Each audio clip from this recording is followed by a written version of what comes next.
वन्दे मातरम् वन्दे मातरम् सुजला सुफला मलयज शीतला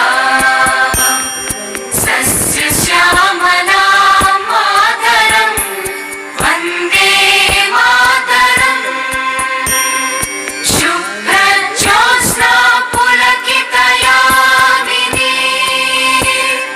पुल्लकुसुमित द्रुमदलशोभिनी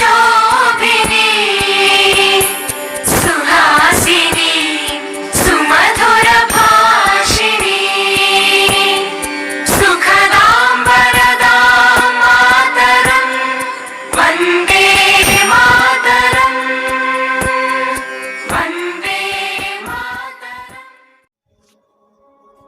निर्भीक, निष्पक्ष, सच व असरदार। आपका सहयोग हमारा प्रयास। स्थानीय व क्षेत्रीय सूचनाओं का एकमात्र संगम।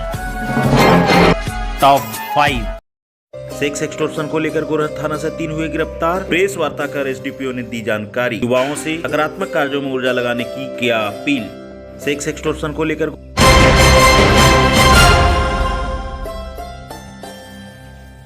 एक ही दिन 2 अलग अलग क्षेत्रों से सर्पदंश का आया मामला। एक महिला और एक बच्ची गंभीर। प्राथमिक उपचार के बाद किया गया रेफर।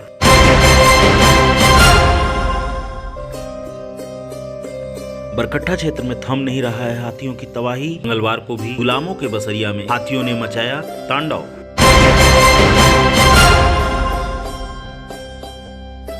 आज से कोनरा पंचायत भवन स्थित प्रज्ञा केंद्र में असंगठित क्षेत्र के मजदूरों के लिए भारत सरकार द्वारा जारी ई श्रम कार्ड न होगा प्रारंभ। आज ही की तिथि 1966 में यूनेस्को ने प्रारंभ किया था विश्व साक्षरता दिवस। आज ही की तिथि 2000 में पूर्व प्रधानमंत्री वाजपेयी ने शिखर सम्मेलन में हिंदी में दिया था भाषण। समाचार विस्तार के साथ बरही से जयदीप कुमार सिन्हा एवं अमित कुमार सोनी की रिपोर्ट। सोमवार को बरकट्टा क्षेत्र अंतर्गत सीलाडी निवासी राजेश मंडल, विवेक मंडल एवं छोटेलाल मंडल को सेक्स एक्सटॉर्शन के मामले में गोरखा पुलिस के द्वारा गिरफ्तार किया गया था। इसे लेकर एसडीपीओ नाजिर अख्तर के द्वारा अपने कार्यालय कक्ष में गोरखा थाना प्रभारी के साथ प्रेस वार्ता किया। प्रेस वार्ता करते हुए उन्होंने बताया कि 6/9/21 को गुप्त सूचना मिली कि ग्राम सीलाडी स्थित नकुल मंडल के घर के आसपास कुछ लड़के फोन के माध्यम से लड़कियों का फोटो दिखाकर ठगी का काम कर वरीय पदाधिकारी को सूचित करते हुए उनके आदेशानुसार छापामारी दल का गठन कर सूचना का सत्यापन एवं आवश्यक कार्रवाई करते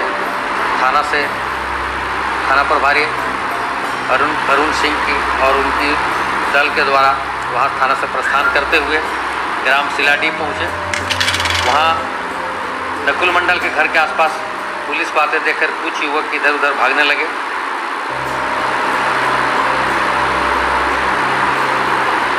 साथ इसके सशस्त्र बल के सहयोग से उन भागते हुए लोगों को पकड़ा गया। पकड़े गए व्यक्ति की निशानदेही पर अन्य 2 लोग को गिरफ्तार किया गया। पकड़ाए गए कुल 3 व्यक्तियों से सख्ती से पूछताछ करने पर तीनों ने अपना दोष स्वीकार किया और बताया कि हम लोग कोका आउटलेट एवं अन्य फर्जी वेबसाइट आईडी बनाकर service provide mainly sex extortion के नाम पर हम लोग ठगी का काम करते हैं।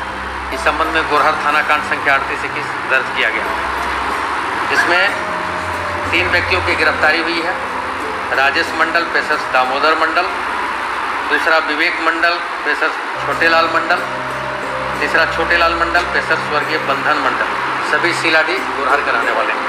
इनके पास से विभिन्न कंपनी का 4 mobile phone, debit card, credit card 6, विभिन्न कंपनियों का सिम कार्ड 9, विभिन्न बैंकों के पासबुक और चेकबुक 8 प्राप्त। इसमें पहली चीज़ की जितने भी लोग चिन्हित किए गए हैं तो क्योंकि इसमें सबसे बड़ी प्रॉब्लम यह है कि उनको सबूत के साथ साक्ष्य के साथ गिरफ्तार करना जरूरी होता है ताकि साक्ष्य तब उनके साथ उचित धाराओं में केस करके उनको भेजा जाए।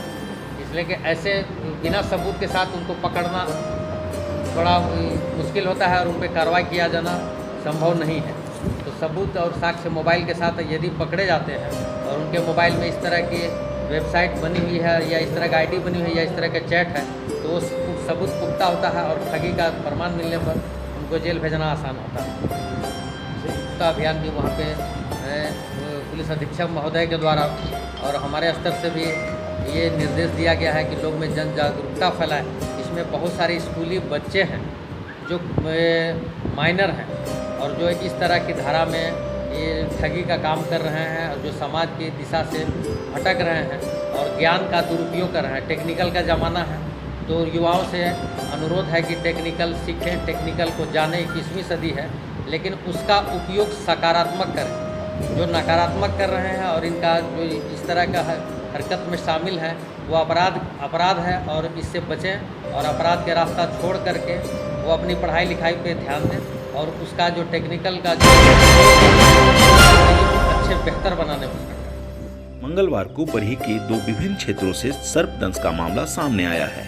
पहले मामले के अनुसार गुड़ियो निवासी मुनिया देवी पति सोना पंडित उम्र 38 वर्ष को धान खेत में काम करते समय सांप ने डस लिया। वहीं दूसरे मामले में जिला निवासी संतोष राम की पुत्री प्रिया कुमारी को खेलने के क्रम में सांप ने डसा। दोनों को गंभीर अवस्था में अनुमंडलीय अस्पताल लाया गया, जहां प्राथमिक इलाज के बाद चिकित्सकों के द्वारा हजारीबाग रेफर किया गया। विदित हो कि इन दिनों बिलों में रहने वाले विषैले जीव सांप, बिच्छू, सूखे की खोज में झाड़ी झुरमुट और घरों में रहने की सुरक्षित स्थान खोजते हैं। तथा सर्पदंश से बचने के लिए लोगों को घरों के आसपास झाड़ी झुरमुट सफाई करनी चाहिए। साथ ही साथ नंगे या अंधेरे में बाहर नहीं जानी चाहिए। सर्पदंश के बाद तत्काल चिकित्सीय सहायता हेतु नजदीकी अस्पताल या चिकित्सक से संपर्क कर इलाज प्रारंभ करनी चाहिए। ऐसी स्थिति में ओझा गुनी या झाड़ फूक में समय नहीं व्यर्थ करनी चाहिए। विशेषज्ञों के अनुसार कोबरा, क्रैत, सेल वाइपर और स्कॉल्ड वाइपर सर्पों की 4 प्रमुख विषैले जीव हैं। इन क्षेत्रों में कोबरा और क्रैत जैसे विषैले सर्पों की पाए जाने की संभावनाएं अधिक रहती है।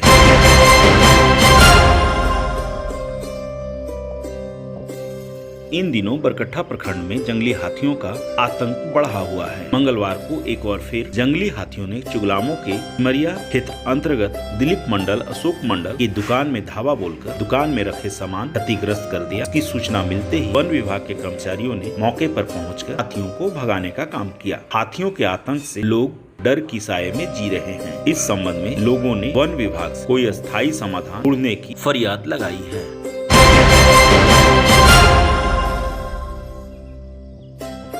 आज श्री बरही प्रखंड अंतर्गत कोनरा पंचायत भवन स्थित प्रज्ञा केंद्र में असंगठित क्षेत्र के मजदूरों के लिए ई श्रम कार्ड बनना प्रारंभ हो जाएगा। उक्त जानकारी देते हुए प्रज्ञा केंद्र के संचालक ने बताया कि भारत सरकार के द्वारा जारी इस कार्ड के माध्यम सभी प्रकार के सोशल सिक्योरिटी विधाओं के अलावा 2 लाख का निःशुल्क बीमा का भी लाभ दिया जा रहा है।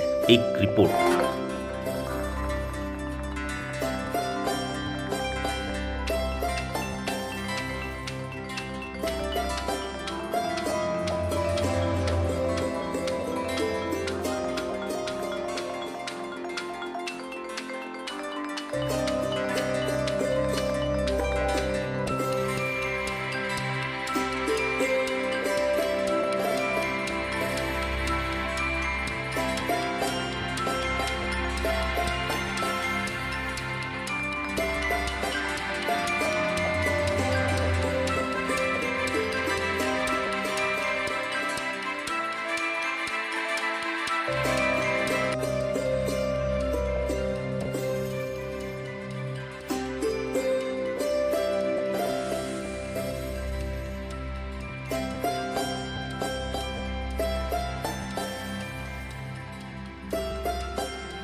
आज के विश्व इतिहास आज ही के दिन 1514 में ओरसा के युद्ध में लिथुआनिया और पोल सेना ने मिलकर रूसी सेना को बेलारूस में पराजित किया था। 1549 में आज ही के दिन फ्रांस ने इंग्लैंड के खिलाफ युद्ध की घोषणा की थी। आज ही के दिन 1689 में चीन और रूस ने निर्चुल की संधि पर हस्ताक्षर किए थे। 1864 में आज ही के दिन जेनेवा में रेड क्रॉस की स्थापना की गई थी। आज ही के दिन 1899 में एटी मार्शल ने रेफ्रिजरेटर का पेटेंट करवाया था। वर्ष 1900 में आज ही के दिन बोस्टन में पहले डेविस कप श्रृंखला की शुरुआत हुई थी। 1926 में आज ही के दिन गीतकार, संगीतकार और गायक भूपेन हजारिका का जन्म हुआ था। आज ही के दिन 1933 में 20 भाषाओं में 12,000 से ज्यादा गीत गाने वाली आशा भोसले का जन्म हुआ था। 1992 में आज ही के दिन भारतीय राष्ट्रीय कांग्रेस ने बम्बई अधिवेशन सत्र के दौरान भारत छोड़ो आंदोलन का प्रस्ताव पारित किया। आज ही के दिन 1943 में द्वितीय विश्व युद्ध के दौरान इटली ने मिस्र सेना के सामने बिना शर्त युद्ध विराम संधि पर दस्तखत किए थे। 1945 में आज ही के दिन अमेरिकी राष्ट्रपति ट्रूमैन ने संयुक्त राष्ट्र चार्टर पर हस्ताक्षर किए थे। आज ही के दिन 1952 में जेनेवा में कॉपीराइट के लिए पहले विश्व सम्मेलन में भारत समेत 35 देशों ने हस्ताक्षर किए थे। 1960 में आज ही के दिन प्रसिद्ध स्वतंत्रता सेनानी और लोकसभा के प्रभावशाली सदस्य रहे फिरोज गांधी का निधन हुआ था। आज ही के दिन 1962 में चीन ने भारत की पूर्वी सीमा में घुसपैठ की थी। 1966 में आज ही के दिन लोगों को पढ़ाई के प्रति जागरूक करने के लिए यूनेस्को ने विश्व साक्षरता दिवस मनाने की शुरुआत की थी। आज ही के दिन 1967 में दक्षिण पूर्व एशियाई देशों के समूह की स्थापना के लिए इंडोनेशिया, मलेशिया, फिलीपींस, सिंगापुर और थाईलैंड की बैठक आयोजित की गई थी। 1988 में आज ही के दिन अफगानिस्तान में 9 साल के युद्ध के बाद रूसी सेना की वापसी शुरू हुई थी। आज ही के दिन 1991 में संयुक्त राष्ट्र सुरक्षा परिषद ने उत्तरी और दक्षिण कोरिया की सदस्यता को मंजूरी दी थी। 1994 में आज ही के दिन इजराइल और जॉर्डन को जोड़ने वाले लिंक रोड को खोला गया था। आज ही के दिन 1997 में अमेरिकी ओपन टेनिस चैंपियनशिप में पैट्रिक राफ्टर ने पहला ग्रैंड स्लैम खिताब जीता था। वर्ष 2000 में आज ही के दिन भारत के तत्कालीन प्रधानमंत्री अटल बिहारी वाजपेयी ने संयुक्त राष्ट्र शांति शिखर सम्मेलन के दौरान हिंदी में भाषण दिया था।